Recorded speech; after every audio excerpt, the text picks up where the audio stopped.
langsung aja.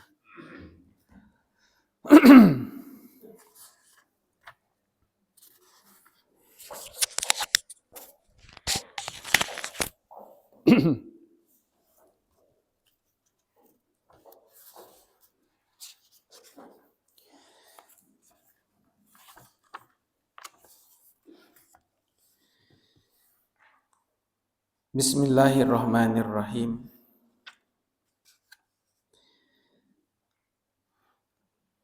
Assalamualaikum warahmatullahi wabarakatuh. Alhamdulillahilladzi khalaqal mauta wal hayata liyabluwakum ayyukum ahsanu amala.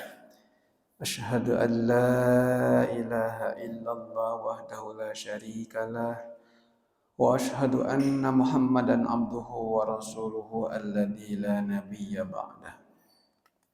Amma ba'd. Faqala ta'ala fi kitabil ajizil karim. A'udzu billahi minasy syaithanir rajim. Bismillahirrahmanirrahim. Wa ayyadnahu biruhil qudus.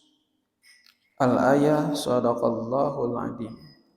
Wa sadaqa rasuluhun nabiyul karim. Wa nahnu ala dzalika minasyahidina wasyakirina walhamdulillahi rabbil alamin. Puja-puji marilah kita haturkan, kita panjatkan ke zat Allah Subhanahu wa taala, zat yang menghidupkan kita, zat yang mematikan kita. Setiap gerak, langkah dan napas kita dicatat oleh Allah Subhanahu wa taala, tidak ada yang terlupa. Semoga kelak kita dikumpulkan bersama melalui majlis ini, duduk di masjid ini dengan niat i'tikaf di hadapan Allah Subhanahu wa taala, dicatat orang-orang yang bersyukur. Sholawat beserta salam semoga senantiasa terlimpah curah selamanya kepada baginda alam, baginda kita tercinta, yakni habibana wa nabiyana, Nabi besar Muhammad sallallahu alaihi wasallam, pada keluarga, para sahabat, para atba'i tabi'in hingga sampai kita semoga kelak dikumpulkan bersama di surganya Allah Subhanahu wa taala. Amin ya Allah ya rabbal alamin. Hadirin jamaah rahimakumullah. Sebagaimana awal pertemuan pada bahasan kitab Sirrul Asrar, bahwa tujuan manusia itu wa ma khalaqtul jinna wal insa illa liya'budun. Diciptakan jin dan manusia itu adalah untuk mengetahui, untuk makrifat kepadaku. Sebab tidak sah seseorang melaksanakan sholat, melaksanakan puasa kalau belum makrifat dulu, kalau belum iman dulu kepada Allah Subhanahu wa taala. Sehingga makna perintah wa ma khalaqtul jinna wal insa tidak semata-mata. Jadi karena makna pi, kemudian setelah makna pi ada illa, maka tahsis manusia dan jin diciptakan itu hanya untuk beribadah. Manusia dan jin diciptakan hanya untuk beribadah. Tapi makna ibadah di sini adalah liya'rifuni. Maknanya adalah untuk mengenalku. Agar Allah dikenal, maka Allah menciptakan jin, maka Allah menciptakan manusia untuk dikenal, untuk diketahui, untuk dimakrifati Allah Subhanahu wa taala. Sebab faman lam ya'rifhu kaifa ya'buduhu. Kalau orang tidak iman dulu, kalau orang tidak kenal dulu, kaifa ya'buduhu, bagaimana dia bisa menyembahnya? Bagaimana dia bisa mengaturkan amal ibadahnya untuk disampaikan kepadanya kalau kita tidak tahu? Bagaimana paket itu bisa sampai kalau alamat yang ditujunya tidak tahu? Jadi kita sholat, kita zakat, kita puasa, kita haji, ada tujuan, ada alamat yang dituju. Untuk siapa, disampaikan kepada siapa amal ibadah itu, bagaimana akan sampai kepadanya kalau kita tidak tahu alamatnya. Ada orang yang tahu alamatnya, tujuannya kepada Allah Subhanahu wa Ta'ala, tapi tidak berjalan, tapi tidak melakukan. Contoh, kita tahu bahwa sholat kita adalah untuk Allah Subhanahu wa Ta'ala, puasa kita untuk Allah Subhanahu wa Ta'ala, zakat kita untuk Allah Subhanahu wa Ta'ala, tapi tidak tahu bagaimana jalannya, bagaimana perjalanannya. Hidup kita itu akan pulang kepada Allah, akan kembali kepada Allah. Karena akan kembali kepada Allah, tentu kalau tidak tahu jalan pulang kepada Allah akan sesat. Akan tersesat jalannya, akan tersesat alamatnya, akan tersesat di dalam perjalanan menuju kepada Allah tersebut. Kalau kita tidak tahu, tahu untuk kepadanya tapi juga tidak melakukan, sholat hente, ngaji Quran hente, sedekah juga hente, padahal arek pulang, tidak tahu jalan pulang, berarti maka juga sama tidak akan sampai kepada Allah Subhanahu wa Ta'ala.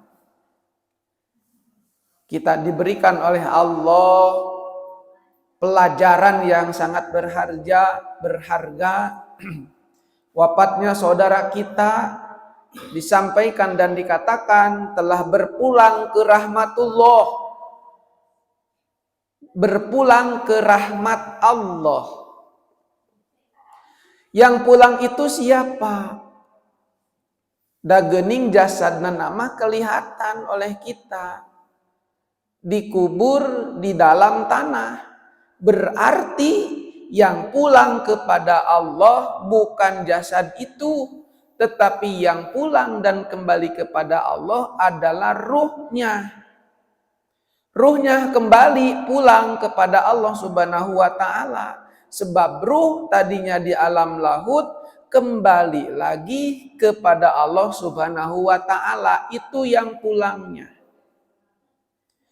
Maka kalau kita tidak tahu siapa yang kita sembah, kalau kita tidak tahu untuk apa sholat itu dilakukan, kepada siapa sholat itu dilakukan, untuk dan kepada siapa zakat itu dilakukan, faman lam ya'rifhu kaifa ya'buduhu, bagaimana melakukan persembahannya kalau tujuan yang disembahkannya kita tidak tahu.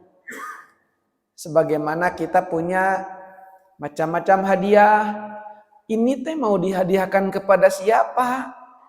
Nah, maka tentu yang dihadiahkannya itu tidak akan sampai kepada yang dituju. Maka dengan demikian hadirin jamaah rahimakumullah, lalu bagaimana atuh mengenalnya, mengenal Allah supaya kita bisa mempersembahkan sesuatu untuknya? Fal ma'rifatu innama tahsulu bikasfi hijabin nafsi an mir'atil qalbi bitasfiyatiha.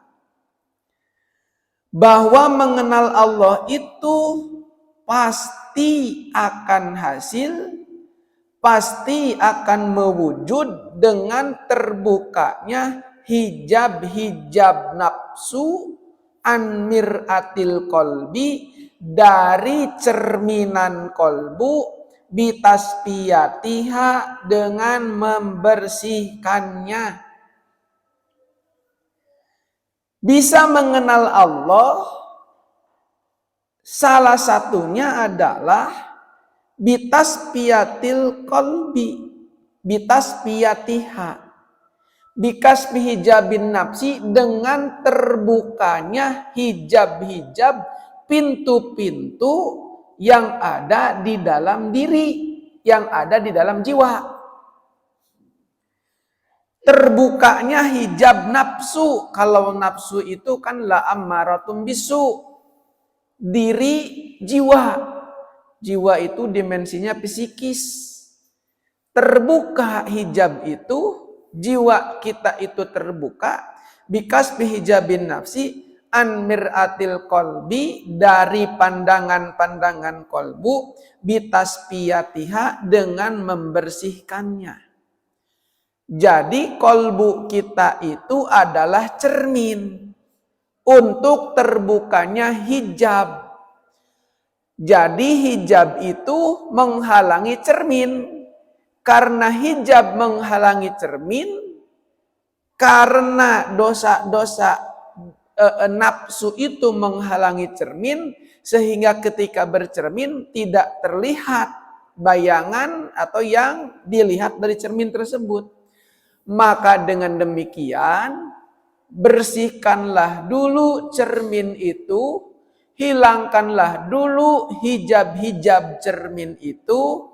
Maka kalau sudah terbuka cerminnya, sudah hilang hijabnya, dengan membersihkan kolbu itu, maka akan mampu mengenal Allah Subhanahu wa ta'ala. Jadi mengenal Allah Subhanahu wa ta'ala bukan dengan mata dohir yang ini, tapi ternyata adalah dengan mata kolbu. Kalau kita sering menyebutnya mata batin. Ada dohir, ada batin. Jadi di naruhpu ada batinnya, ada kolbunya. Maka kolbu itulah yang mampu melihat, yang mampu mengenal Allah Subhanahu wa ta'ala. Kolbunya bagaimana cara membersihkannya? Banyak metodenya. Selalu membaca Al-Quran, khotam tiap bulan, misalkan 1 kali, terus selama 1 tahun, itu akan terbuka itu hijab kolbu. Jadi kalau sudah terbuka hijab kolbu, belok ke kanan dituntun oleh Allah Subhanahu wa ta'ala, belok ke kiri dituntun oleh Allah Subhanahu wa ta'ala. Mau kegiatan apapun, lisan dan lidahnya dituntun oleh Allah Subhanahu wa ta'ala. Jadi tidak ada istilahnya sen kanan ari belok ke kiri, tidak ada. Sen kiri belok ke kanan. Apa yang diucapkan sebaliknya, yang diperbuat adalah sebaliknya. Tidak akan terjadi begitu. Kalau kolbunya sudah terbuka.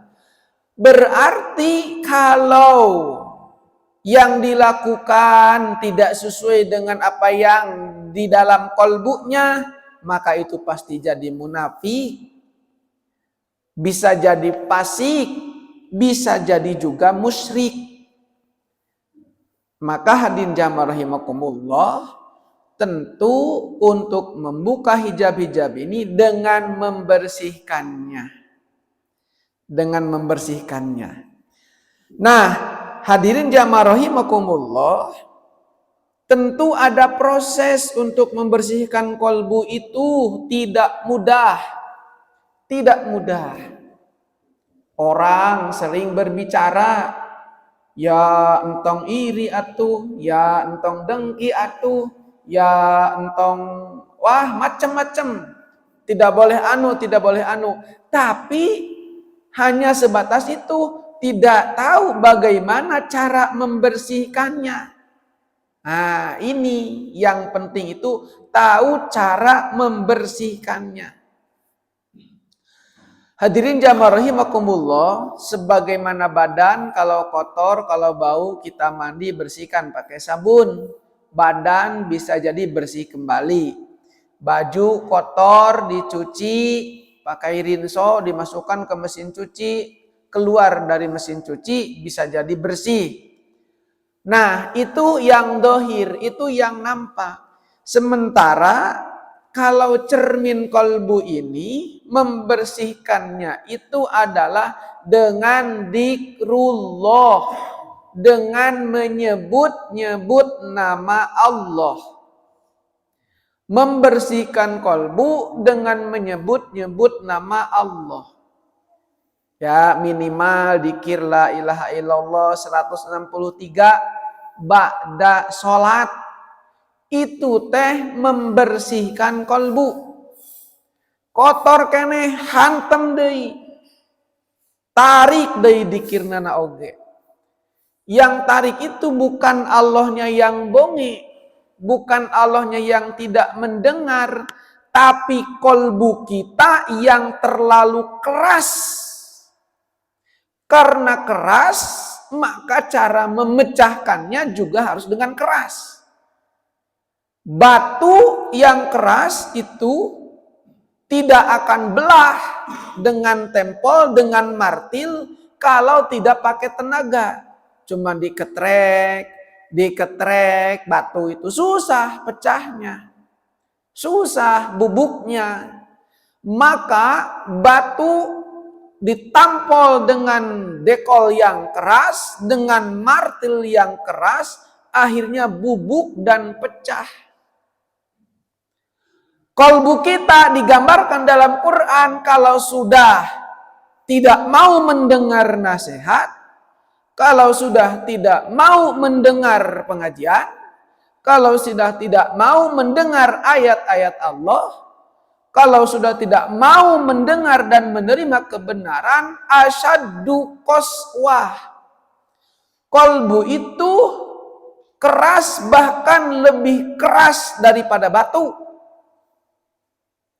Tidak sedikit orang yang marah ketika dikasih tahu yang benar karena merasa paling benar. Tidak sedikit dikasih tahu kebenaran malah mencari-cari alasan yang lain menjadi kambing hitam. Tidak sedikit yang begitu. Kenapa? Karena asyaddu qaswah. Kolbu itu semakin keras, bahkan lebih keras daripada batu. Batu keras ditampol dengan martil yang sangat keras. Kolbu, bagaimana nampol kolbu yang keras? Dengan dzikir yang keras juga. Jadi kalau ada orang yang dzikir la ilaha illallah, tarik dan keras, itu yang keras bukan Allahnya yang bonge, bukan Allah yang tidak mendengar, tetapi menampol kolbu yang begitu keras. Maka dengan dzikir yang keras pula, iman yajidu wa yankusu. Jaddidu imanakum bikasrati qauli la ilaha illallah. Perbaharuilah imanmu, iman adanya di dalam kolbu, bikasrati qauli, dengan memperbanyak mengucapkan. Kalau mengucapkan itu mulutnya bergerak, telinganya mendengar. Bikasrati qauli la ilaha illallah. Dengan memperbanyak mengucapkan kalimat la ilaha illallah. Jelas sekali perintahnya di dalam hadis itu. Jadi mengucapkan la ilaha illallah yang keras itu bukan la ilaha illallahnya, tapi yang lebih keras itu adalah karena kolbunya yang sangat keras. Jadi dengan demikian caranya perbanyak dzikrullah, mengucapkan dzikir kepada Allah, mengucapkan kalimat la ilaha illallah, itu yang disebut dengan dzikir jahar.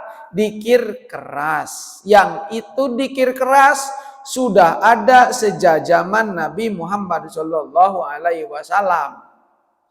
Wah, tuh Pak Ustadz nggak ganggu kanu sholat. Berarti sholatna eta kaberangan. Berarti sholatna eta masbuk. Jadi henteu dikir bareng, henteu dikir berjamaah. Maka dengan demikian, bikas hijabin nafsi an mir'atil qalbi bitasfiyatiha, dengan membersihkannya. Jadi tahu sekarang mah cara membersihkan kolbu, zikrullah, memperbanyak zikir la ilaha illallah, membaca Quran, baca Quran yang terdengar oleh telinga, mulut mengucapkan. Quran yang kita baca juga adalah ada suaranya. Nah, itu salah satu bagian cara membersihkan kolbu. Kalau mengucapkan la ilaha illallahnya tidak pernah, kalau membaca Qur'annya dengan keras juga tidak pernah, sudah pasti kolbunya itu gelap. Cerminnya itu terlalu banyak kotoran-kotoran. Kalau di WC ada cermin, kalau di rumah ada cermin, kemudian banyak kotoran hitam-hitam nyuktoh-nyuktoh-nyuktohnya, kalau dijadikan cermin tidak nampak, tidak terlihat. Nuka lihat pas ngaca teh jiga juri gue gitu. Di mana jurigna? Upami Bapak Ibu ngenteng. Teka tingali jelasna kan gitu. Teka tingali cantikna, teka tingali kasepna kalau cerminnya kotor. Nah, kalau sudah cerminnya bersih, maka akan mampu mengenal Allah Subhanahu wa Ta'ala. Makrifat kepada Allah Subhanahu wa Ta'ala. Ulah dengki, wah di mana-mana ngobrol, tidak boleh dengki cek siapapun. Terus kumaha carana? Caranya memperbanyak zikrullah, itu caranya. Tidak ada cara lain.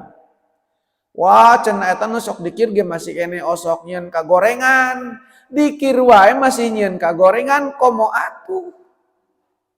Wah, nu salat oge masih kene osok nyieun kasalahan, bisa sok nyieun kene dosa, nu salat wae sok nyieun dosa atuh komo.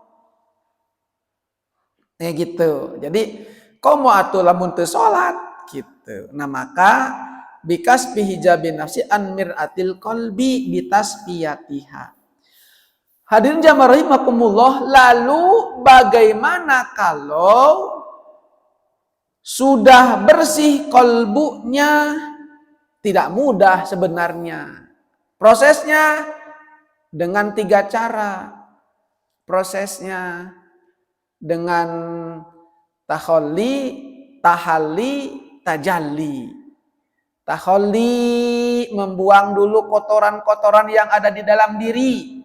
Boga dosa, tobatan heula. Boga nyieun kasalahan ka batur, menta hampura heula. Boga kasalahan kanu jadi kolot, menta hampura. Menta boga kasalahan ka Allah Subhanahu wa Ta'ala, tobatan heula. Tobatan kabeh kasalahan-kasalahan. Tahalli beres ditobatan tah kabeh dosa naon usia ya Allah abdi udah segini belum bisa melakukan sholat ibadah sholat yang benar, belum melakukan ibadah yang benar, belum melakukan ngaji yang benar. Ditobatan kabeh beres tobat geus kosong kabeh tina dosa, tahalli hiasilah. Baru dihiasi dengan memperbanyak tahajud, memperbanyak Al-Quran. Jadi kalau sudah tidak dosa, dosanya sudah ditinggalkan, tutup lawang si botaka, tinggalkan dosa, penyesalan yang tiada terhingga. Setelah itu membuka lembaran-lembaran baru, diisi dengan baca Quran, diisi dengan zikrullah, diisi dengan wiridan, diisi dengan sedekah jariyah, terus kehadian tahalli, begitu proses nanate. Tahalli diisi dengan kebaikan-kebaikan, sholat tidak pernah tertinggal, sunatnya juga ditambah tidak pernah tertinggal, tahajudnya juga tidak pernah tertinggal, terus diisi dihiasi itu jiwa diri kita teh. Baru setelah itu akan terbuka yang ketiga tajalli, akan nyata rahmatnya, ridhonya, magfirahnya Allah Subhanahu wa taala. Akan nyata mengenalnya Allah Subhanahu wa taala, makrifatnya. Ulah bosen sebab jam manusia tobatina dosa, dibersihan terus, diganti dengan kebaikan-kebaikan. Ti kecebur deui kana dosa, tobat deui, ti kecebur deui, ada ayo naik, anu bolak-balik we di dinya begitu, dosa deui, maksiat deui, tobat deui, dosa deui, maksiat deui, tobat deui, terus we puter di dinya. Can naik, can ningkat. Nah, maka tahalli urunan kabeh dosa, tahalli dihiasi ku perbuatan-perbuatan yang bagus, perbuatan-perbuatan anu sae. Setelah kebaikan yang terus-menerus dari dalam diri dikeluarkan, dilakukan, maka yang ketiga akan muncul tajalli, akan nyata rahmatnya, makrifatnya dengan Allah Subhanahu wa taala. Bitasfiyatil qalbi. Bitasfiyatil qalbi bikas hijabin nafsi an miratil qalbi bitasfiyatiha. Kalau sudah manusia pada posisi bersih seperti itu, cermin sudah bersih seperti itu, kolbunya sudah bersih seperti itu, fayara fiha jamalal kanjil mahfiyi fi sirri lubbil qalbi. Maka kalau sudah seperti itu, sudah makom tajalli, sudah membersihkan kolbu, maka akan nampak terlihat,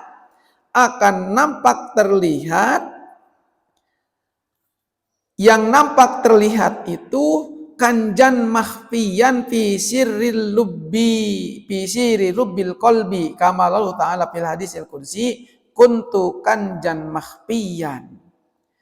Maka kalau sudah muncul itu akan muncul kanjan mahfiyan, gudangnya semua rahasia yang terbuka, yang tertutup di dalam kolbu manusia.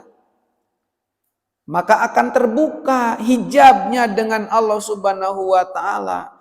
Kalau sudah terbuka hijabnya dengan Allah Subhanahu wa taala, maka tidak ada hijab lagi antara manusia dengan Allah. Doanya diijabah, keinginan-keinginannya yang baiknya oleh Allah diijabah. Begitu kan orang-orang pada datang memohon doa, meminta doa kepada orang-orang yang soleh yang sudah terbuka hijab yang tadi. Sebab kenapa? Karena dia sudah melihat Allah dengan nyata. Sudah melihat Allah dengan sebenar-benarnya, sudah tajalli dengan Allah dengan sebaik-baiknya. Maka dengan demikian hadirin jamaah rahimakumullah, kalau sudah mengenal Allah, caranya dengan membersihkan kolbu, maka insya Allah dia akan ma'rifat, mengenal Allah di dalam kolbunya, mengetahui Allah dengan seluas-luasnya, bahwa Allah itu adalah nyata, bahwa Allah itu zat yang tiada taranya, tiada bandingannya, sehingga nikmat sholatnya. Jadi kalau para wali itu sholatnya itu nikmat, begitu, daripada dahar. Orang makan enak kene dahar kan daripada sholat kan gitunya. Jadi kalau mereka mah nikmat kene sholat daripada makan, nikmat kene sholat daripada minum, nikmat kene sholat daripada menikmati alunan-alunan musik misalnya, nikmat kene baca Quran. Nah itu, kalau belum muncul nikmat ibadah itu kan lazzatul iman, kan nanti kalau orang sudah benar imannya, ibadahnya nanti akan merasakan lazzatul iman. Nah kalau sudah benar itunya, akan muncul kenikmatan dalam ibadahnya. Kalau kita belum muncul itu, berarti kolbu kita masih terhijab begitu. Berarti kita masih punya proses untuk membersihkannya. Lama membersihkannya tergantung. Prosesnya capek, prosesnya lelah. Puasa Senin Kemis, sedekah, bangun waktu malam, kemudian baca Quran, terus menerus lelah, capek. Tetapi kalau sudah benar-benar mujahadatun nafsinya, maka akan maka mengenal Allah sehingga akan nikmat di dalam ibadahnya. Hadirin jamaah rahimakumullah, itulah salah satu bagian yang dapat disampaikan pada pagi hari ini. Mudah-mudahan menjadikan kita menjadi hamba Allah yang terus menempa diri dengan ilmu, tidak merasa cukup dan tidak merasa puas dengan hanya sekedar cukup sholat berjamaah, dengan hanya sekedar cukup agama sebagai pendengaran saja. Tidak demikian, tetapi menggali terus di dalam keilmuan agamanya itu hingga kita benar-benar sampai pada ma'rifat, mengenal dengan Allah Subhanahu wa taala. Kalau sudah bersih, kalau sudah kolbunya sudah bersih, maka akan menemukan datnya Allah jamala kanjil makhfiyyi, akan menemukan kanjun makhfiyun Allah Subhanahu wa taala di dalam rasa yang terdalam, di dalam lubuk kolbu. Aku adalah kanjan mahfiyan, perbendaharaan yang terpendam dan tertutup. Aku ingin dikenali, kuciptakan makhluk agar mereka mengenalku. Kuntu kanjan makhfiyan fa ahbabtu an u'rab fa khalaqtul khalqa likaila u'rab. Jadi hadirin jamaah rahimakumullah, kalau sudah masuk pada dimensi itu, kita akan mengenal Allah Subhanahu wa taala, bahwa Allah Subhanahu wa taala itu adalah gudangnya kanjan makhfiyun. Allah itu adalah gudangnya atau perbendaharaan yang terpendam dan terdalam dan tertutup. Jadi banyak rahasia-rahasia Allah yang kita tidak kenal, yang kita masih belum mengenalnya. Tapi kalau berusaha terus membersihkan kolbu, maka akan mengenal Allah Subhanahu wa taala, karena Allah menyampaikan kuntu kanjan mahfiyan, aku adalah perbendaharaan yang begitu terpendam dan juga tertutup. Nanti akan mengenal Allah Subhanahu wa taala melalui semuanya. Maka dengan demikian hadirin rahimakumullah, diciptakannya jin, diciptakan manusia untuk bisa mengenal Allah Subhanahu wa taala. Sekian untuk kultum pada pagi hari ini. Sebagaimana tadi disampaikan bahwa setelah ini kita akan berdoa kepada Allah Subhanahu wa taala. Tentunya doa